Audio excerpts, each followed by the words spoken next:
Hello friends, मैं हूं सन्मय प्रकाश और आप देख रहे हैं यूट्यूब चैनल सरकारी जॉब न्यूज़। सबसे पहले देखते हैं इस करंट अफेयर्स वीडियो में जो इंपॉर्टेंट क्वेश्चन है वो क्या क्या है जिस पर चर्चा होने वाली है। तो पिछले 1,20,000 साल का सबसे गर्म महीना कौन सा रहा है?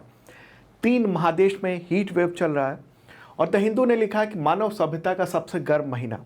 यूनाइटेड नेशंस ने यह ऐलान कर दिया है, महासचिव ने, कि ग्लोबल वार्मिंग का दौर खत्म हुआ और अब ग्लोबल बॉयलिंग का दौर शुरू हो चुका है।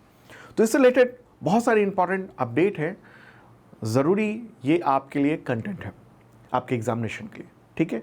और भी कई क्वेश्चन है, जैसे आरबीआई ने रुपए में व्यापार करने के लिए बैंकों को कितने देशों में वो स्टोर अकाउंट खोलने की अनुमति दी है, इसके बारे में भी जानेंगे क्योंकि संसद में इस पर चर्चा हुई है।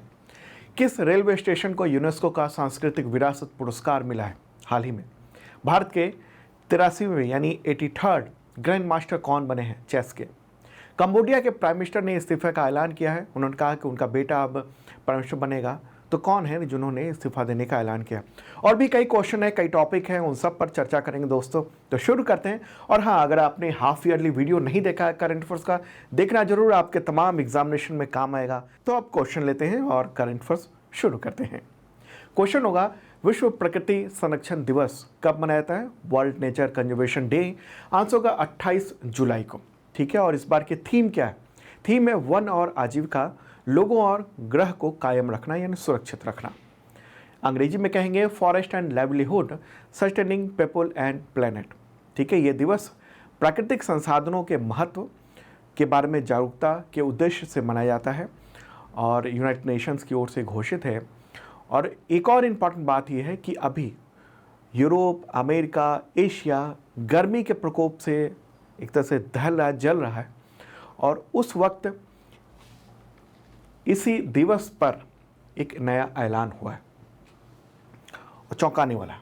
तो अगला क्वेश्चन उससे रिलेटेड जो ऐलान किया गया, WMO यानी विश्व मौसम विज्ञान संगठन और यूरोप का कोपरनिकस क्लाइमेट चेंज सर्विस, उसकी रिपोर्ट के अनुसार पिछले 1,20,000 साल का सबसे गर्म महीना कौन सा रहा है?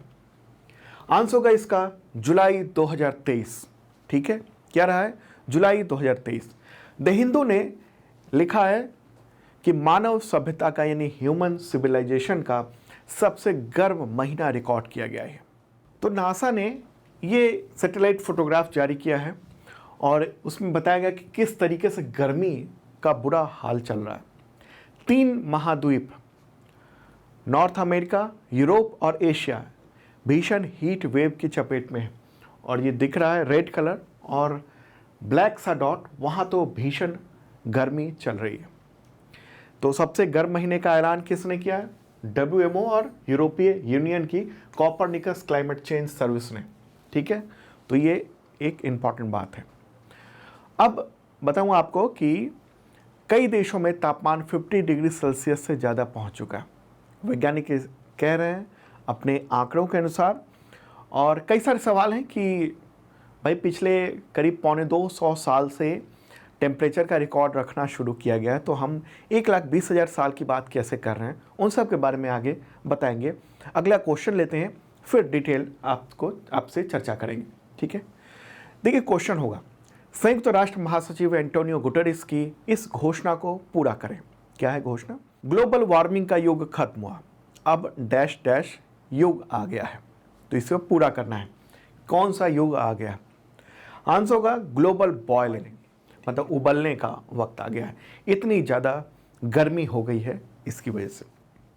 तो WMO और यूरोपीय यूनियन की जो कोपरनिकस क्लाइमेट चेंज सर्विस है, उसकी रिपोर्ट आने के बाद संयुक्त राष्ट्र महासचिव एंटोनियो गुटेरेस ने ये घोषणा की है। ये बहुत बड़ी बात है। उन्होंने कहा कि ग्लोबल वार्मिंग का युग खत्म हुआ, अब ग्लोबल बॉयलिंग का युग आ गया है, मतलब उबलने का वक्त आ गया है, युग शुरू हुआ है। क्लाइमेट चेंज है, बेहद खतरनाक है, हालांकि इसकी अभी सिर्फ शुरुआत है और इसे काबू कर सकते हैं हम लोग। हम ग्लोबल टेम्परेचर को बढ़ने से रोक सकते हैं, जो आपसी दुनिया भर के देश ये तय कर लें तो, और इसके लिए फ़ौरन कदम उठाने पड़ेंगे। अब सवाल ये है कि जुलाई 2023 का औसत तापमान क्या रहा है? तो दोनों जो ऑर्गेनाइजेशन है WMO और कोपरनिकस क्लाइमेट चेंज सर्विस, उसने एक गणना की है कि जुलाई के पहले 23 दिनों में 23rd डेज में, फर्स्ट 23rd डेज में पृथ्वी का औसत तापमान 16.95 डिग्री सेल्सियस रहा है। कितना? 16.95 डिग्री सेल्सियस। ओके, ये रहा है जुलाई के पहले जो 23 दिन है, 23rd डे है, उसका ये औसत तापमान। औसत इसलिए क्योंकि कई जगह माइनस में टेम्परेचर है दुनिया के कुछ इलाकों में, जैसे अंटार्कटिका में, और कई जगह 50+ टेम्परेचर है। तो उन सबको जब मिलाया गया और एवरेज निकाला गया तो ये आंकड़ा निकला है। ओके, और अगर सवाल हो आपसे कि सबसे गर्म दिन कौन सा रहा है 1,20,000 साल का, तो वो है 6 जुलाई का। 6 जुलाई को ये टेम्परेचर बहुत ही हाई रहा है। हाँ, ये रहा 17.08 डिग्री सेल्सियस 6 जुलाई 2023 को। ये एवरेज टेम्परेचर की बात हो रही, और इस मंथ के एवरेज टेम्परेचर है 16.95 डिग्री सेल्सियस। तो ये सब आंकड़े हैं, ये तो मैंने BBC की वेबसाइट से उठाया है, और सोर्स वही है जो दोनों जो रिपोर्ट है WMO और कोपरनिकस क्लाइमेट चेंज सर्विस का। ठीक, अब सवाल आपके मन में होगा कि आखिर गर्मी इतनी क्यों बढ़ रही है। देखिए, वैश्विक जो औसत तापमान है ना, उसमें लगातार वृद्धि की प्रमुख वजह प्रदूषण है। प्रदूषण की वजह से क्या हो रहा है कि सूरज की जो गर्मी आ रही है, मान लीजिए यहाँ दूर सूरज, ठीक है, इधर से गर्मी चल रही है, अपनी गर्मी वो दे रहा है। अब क्या है कि यहाँ से गर्मी लौटनी चाहिए, हीट, ओके, टकरा कर, लेकिन इसका बड़ा हिस्सा पृथ्वी के वायुमंडल से बाहर नहीं आ पा रहा है, बहुत एक अच्छा खासा हिस्सा। अब क्यों नहीं बाहर आ पा रहा है, और पृथ्वी के वातावरण में ही ये गर्मी क्यों फंस जा रही है? इसकी वजह है प्रदूषण। पृथ्वी के चारों ओर ये जो पॉल्यूशन है ना, वो ग्रीन हाउस का काम करता है। ठीक है, तो इसकी वजह से गर्मी यहीं रह जाती है, और इससे मौसम बेहद ख़राब हो जाता है। अभी जो अल नीनो की शुरुआत हुई है, तो और ज़्यादा गर्मी धीरे धीरे और महसूस होगी, ऐसा कहना है वैज्ञानिकों का। WMO का कहना है कि अगले 5 साल में द इंडस्ट्रियल रिवोल्यूशन से पहले की तुलना में ये 1.5 डिग्री सेल्सियस टेम्परेचर जो है ना ज़्यादा गर्म होगा, और इससे जो गर्मी बढ़ेगी उससे आर्कटिक सागर यानी ये जो ऊपर का हिस्सा है, ये तो आर्कटिक सागर है, और इधर का हिस्सा अंटार्कटिका है। ठीक है, तो बात हो रही है आर्कटिक सागर में जो बर्फ़ जमा हुआ ना, उसके पूरी तरह से पिघलने का खतरा बहुत तेज़ी से बढ़ जाएगा। अभी तुरंत 5 साल में नहीं, लेकिन आगे आने वाले वक्त में। ऐसे में क्या होगा कि समुद्र का जल स्तर बढ़ेगा, और इससे जो समुद्र के किनारे जो बसे शहर हैं वो अगले कुछ दशकों में डूब जाएंगे। उसमें मुंबई, भारत का मुंबई भी शामिल है, वहाँ भी उसका भी बड़ा हिस्सा डूबने का खतरा है। तो टेम्परेचर के बढ़ने से दुनिया को तो असर होगा, भारतीय उपमहाद्वीप में भी भयानक असर होने का खतरा है। ओके, आपको बताऊं कि 2015 में जो हीट वेव आया था उससे 2,500 लोगों की जान गई थी ऑफिशियल आंकड़े के अनुसार, और अनऑफिशियल तो बहुत सारे लोगों की मौत हुई थी। ठीक है, तो अब देख लेते हैं कि दुनिया में अभी जुलाई में गर्मी के क्या हालात हैं। देखिए, तमाम ऑर्गेनाइजेशंस की जो रिपोर्ट है, BBC हो गया, द गार्जियन हो गया, न्यूयॉर्क टाइम्स हो गया, उन सब का ये कहना है कि अमेरिका के 11 करोड़ 30 लाख लोग हीट वेव की चपेट में हैं। उसके कई राज्य जैसे फ्लोरिडा, कैलिफोर्निया, वाशिंगटन, उन सब ने एडवाइजरी जारी की हुई है। और अमेरिका के जो नेशनल वेदर सर्विस है, उसने लोगों से कहा है कि गर्मी में सेहत से कोई रिस्क न लें। 15 जुलाई को अमेरिका के एरिज़ोना राज्य में टेम्परेचर जो है ना 48 डिग्री सेल्सियस तक पहुंच गया था। हम लोग ये चर्चा करते रहते हैं कि अमेरिका ठंडा देश है, लेकिन वहाँ पर टेम्परेचर कितना, एरिज़ोना स्टेट में 48 डिग्री तक पहुंच गया था। और कैलिफोर्निया का जो डेथ वैली है, एक जगह है उसका नाम डेथ वैली है, तो वहाँ तो कॉशन भी लगा हुआ है, एक्सट्रीम हीट डेंजर। वहाँ 54 डिग्री सेल्सियस तक टेम्परेचर चला गया था। 54 डिग्री वो असहनीय है मनुष्यों के लिए। ठीक है, तो ये हालात हैं। डेथ वैली जो है वो दुनिया के सबसे गर्म जगहों में से एक माना जाता है। एशिया की बात कर ले तो चीन में पारा जो है 52 डिग्री सेल्सियस तक पहुंच चुका है। 17 जुलाई को चीन का एक जगह है शिनजियांग, तो वहाँ उसके सनबाओ में टेम्परेचर 52 डिग्री सेल्सियस रिकॉर्ड किया गया था। कितना? 52 डिग्री। ओके, तो इतनी गर्मी बढ़ती जा रही है। यूरोप की अगर बात करेंगे तो यूरोपीय कई सारे देशों में हालात गर्मी से ख़राब हैं। यूरोप की जो स्पेस एजेंसी है उसने कहा है कि Italy, Spain, France, Germany, Poland में गर्मी बहुत ज़्यादा है। स्पेन में टेम्परेचर 45 डिग्री पहुंच गया है। स्पेन में, इस जगह जो उसको ठंडा देश कहा जाता था। ठीक है, ये 1976 का ये सैटेलाइट व्यू है, नासा का जारी है, और ये जून का सैटेलाइट व्यू है। जुलाई का अभी नहीं था तो मैंने जून का ये दिखाया। तो आप गर्मी को देख रहे हैं ना, जून में ही ये हाल है, और जुलाई तो सबसे हॉटेस्ट रहा है। ओके, अब आपके उस सवाल पर आते हैं कि 1,20,000 साल पहले तो तापमान को रिकॉर्ड करने की कोई व्यवस्था थी नहीं। तापमान के रिकॉर्ड रखने का काम जो है 174 ईयर पहले शुरू हुआ है, 174 साल पहले। तो इससे पहले का टेम्परेचर का डेटा कैसे निकाला गया? तो इसके लिए दूसरा तरीका अपनाया गया। तो पेड़ों के छल्ले, बर्फ़ के कोर और मूंगा चट्टानों के जो नमूने थे उसके ज़रिए यह पता लगाया गया। कंप्यूटर पर मॉडल बनाया गया और ये जो पेड़ों के छल्ले हैं, बर्फ़ के कोर हैं और मूंगा चट्टानें हैं, उसकी कार्बन डेटिंग की गई और उससे एक अनुमान लगाया गया कि ये टेम्परेचर हो सकता है आज से 1,00,000 साल पहले। और इसी डेटा को वैज्ञानिक जलवायु प्रणाली की समझ की आधारशिला मानते हैं। ठीक है, तो ऐसा पता लगा है। और औद्योगिक क्रांति जो हुई है दुनिया में, उसके बाद से इंसानों ने ग्लोबल वार्मिंग को बढ़ावा दिया है। अब बहुत सारे सवाल वैज्ञानिक जो है ना ये भी सवाल उठा रहे हैं कि आप ये जो आंकड़ा बता दे रहे हो कि 1,20,000 साल का रिकॉर्ड टूट गया है या उसके समय का सबसे गर्म महीना है, तो ये आप कैसे कह दे रहे हैं? कोई भी वैज्ञानिक जो मॉडल है वो कैसे आप कह दे रहे हैं कि ऐसा हो सकता है? वैज्ञानिकों का कहना है कि थर्मामीटर का आविष्कार तो अभी कुछ वक्त पहले ही हुआ है और टेम्परेचर को रिकॉर्ड में रखने का काम 174 साल पहले किया गया और अनुमान जो है वो उसको पैलियो प्रॉक्सी से लिया गया है। वो पैलियो प्रॉक्सी जो मैंने बताया था, आपकी पेड़ों के छल्ले, बर्फ़ के कोर और मूंगा चट्टानें, उन सब का जो कंप्यूटर मॉडल बनाया गया फिर उससे लिया गया। तो कुछ वैज्ञानिकों का ये भी कहना है कि तापमान के जैविक और रसायन संकेत के आधार पर ये जो गर्म और ठंडा की बात की जा रही है ये गलत भी हो सकते हैं, ऐसा भी कहना है कुछ वैज्ञानिकों का। ठीक है, तो मुझे लगता है कि ये जो पूरा गर्मी का मामला रहा ये आप समझ चुके होंगे, बहुत ही महत्वपूर्ण है आपके तमाम एग्जामिनेशन के लिए, खासतौर पर जो सिविल सर्विस एग्जामिनेशन की तैयारी कर रहे हैं उनके लिए तो बहुत ही ज़रूरी है जो भी मैंने बताया वो सब। और बाकी जितने भी एग्जामिनेशन है, एसएससी हो गया और भी एग्जामिनेशन उन सब में ये क्वेश्चंस आ सकते हैं क्योंकि ये चौंकाने वाली खबर है। ठीक है, और हाँ, जो भी मैं बता रहा हूँ ना उन सब का PDF हिंदी और इंग्लिश दोनों लैंग्वेज में अवेलेबल है, तो इस वीडियो के डिस्क्रिप्शन में आप चेक कर लेना।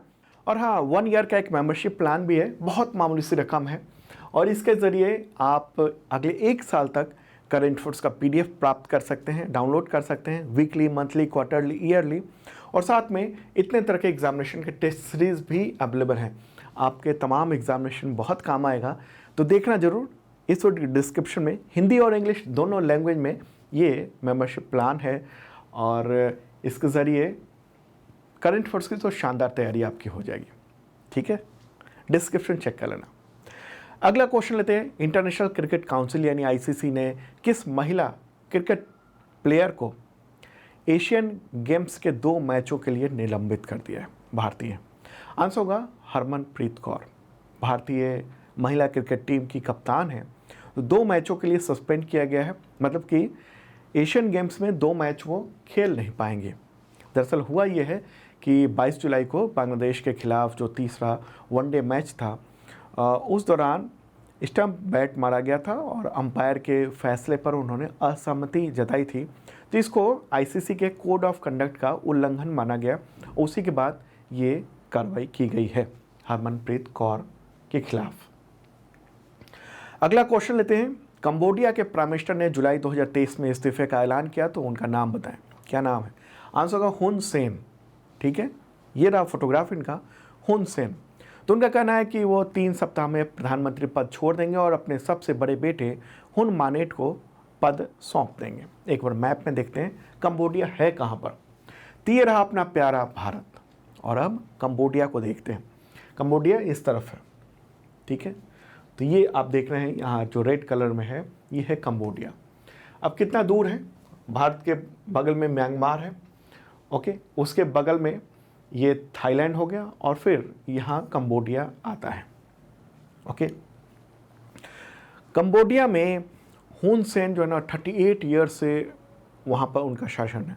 हुन सेन का जो अभी प्राइम मिनिस्टर हैं, 38 सालों से निरंकुश नेता रहे हैं, और जो भी चुनाव होते हैं उसको माना जाता है कि ऐसे ही चुनाव हैं, बहुत गड़बड़ियाँ होती हैं। और उनका बेटा जो है ना हुन मानेट, वो कंबोडिया की सेना का प्रमुख है, हुन मानेट। तो अभी हाल ही में चुनाव हुआ था और संसद में पहली बार उनका बेटा यानी हुन मानेट वो चुन के आया, पहली बार जीत दर्ज की है। हालांकि पश्चिमी देशों और जो बहुत सारे संगठन हैं उनका कहना है कि चुनाव में बहुत धांधली हुई और मुख्य जो विपक्षी है उसको दबा दिया गया धांधली करके। कंबोडिया यहाँ पर इसकी राजधानी जो है ना वो नोम पेन है। क्या है राजधानी? नोम पेन है। सम्राट होते हैं यहाँ पर जो बस ऐसे ही हैं, उनका कोई अधिकार नहीं है बहुत ज़्यादा, बस मुहर लगाने का काम है। और प्राइम मिनिस्टर का बहुत ज़्यादा दखल है पूरे मतलब पूरी व्यवस्था पे। 38 साल से वो प्राइम मिनिस्टर हैं हुन सेन, ठीक है। तो सम्राट यहाँ पर है नोरोडोम सिहामोनी। क्या नाम है? Norodom Sihamoni. चलिए आगे बढ़ते हैं। अगला क्वेश्चन, विश्व मानव तस्करी निरोध दिवस कब मनाया जाता है? World day against trafficking in person. Answer का 30 जुलाई को। और इस बार की थीम क्या है? तस्करी के हर पीड़ित तक पहुंचे, किसी को पीछे ना छोड़ें, reach every victim of trafficking, leave no one behind. Okay, ये है थीम इस बार की। इस दिवस को संयुक्त राष्ट्र ने घोषित किया हुआ है मानव तस्करी के शिकार लोगों की स्थिति के बारे में और इसके खिलाफ जागरूकता पैदा करने के लिए ये दिवस आयोजित किया जाता है। अगला क्वेश्चन लेते हैं, किस रेलवे स्टेशन को यूनेस्को का एशिया प्रशांत सांस्कृतिक विरासत पुरस्कार अवार्ड ऑफ मेरिट मिला है? इसका आंसर होगा भायखला रेलवे स्टेशन मुंबई में, ठीक है। न्यूज़ देख रहे हैं आप। तो इस अवार्ड की घोषणा वैसे तो पिछले साल ही नवंबर में हुई थी 2022 में, लेकिन अवार्ड अब मिला है 24 जुलाई 2023 को।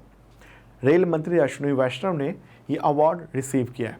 भायखला रेलवे स्टेशन जो है ना वो मुंबई उपनगरीय रेलवे की सेंट्रल लाइन पर एक स्टेशन है। और स्टेशन कब बना था? अप्रैल 1853 में इसका उद्घाटन किया गया था, अप्रैल 1853 में। अच्छा, नवंबर 2022 में और भी कई सारे स्थलों के को अवार्ड देने की घोषणा की गई थी। जैसे छत्रपति शिवाजी महाराज वास्तु संग्रहालय म्यूजियम है, उसको अवार्ड ऑफ एक्सीलेंस का सम्मान देने की घोषणा हुई थी। स्टेप वेल्स ऑफ गोलकुंडा, जो गोलकुंडा की बावड़ियाँ हैं हैदराबाद में, उसे अवार्ड ऑफ डिस्टिंक्शन ये हुआ था, घोषणा हुई थी।